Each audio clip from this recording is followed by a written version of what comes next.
seamstress Sophie lived in a little cottage nestled beside a field of fluffy sheep. She loved to sew, and her cottage was filled with scraps of fabric, shimmering buttons, and spools of colorful thread. One day, Sophie decided to make something extra special, a dragon. She gathered her softest fabrics, velvet the color of blueberries, silk like sunshine, and corduroy as cozy as a bear hug. Piece by piece, she stitched them together, humming a gentle lullaby as she worked. Slowly, Patches the dragon began to take shape. He had a big, friendly snout made of lavender cotton, wings of shimmering green brocade, and a long, swishy tail of striped flannel. When Patches was finally finished, Sophie gave him a big hug. "You're perfect," she whispered. And just then, Patches blinked his button eyes and let out a little puff of cotton candy-scented smoke. Patches and Sophie became the best of friends.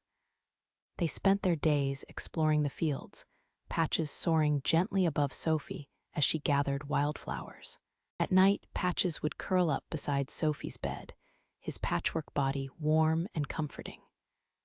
He would tell her stories of faraway lands, lands made of spun sugar and rivers of honey. One night, Sophie couldn't sleep. She tossed and turned, her mind full of worries. Patches gently nuzzled her with his lavender snout. He whispered, "Close your eyes, Sophie. Imagine you are floating on a cloud made of goose feathers, drifting softly through the starry sky." Sophie closed her eyes and imagined just that. She felt herself floating, lighter than air, the stars twinkling like diamonds all around her. The worries faded away, replaced by a feeling of peace and calm. Patches hummed a soft, sleepy tune, a lullaby woven from moonlight and dreams.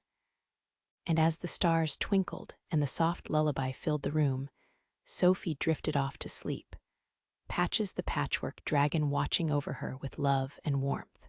"Sweet dreams, little one."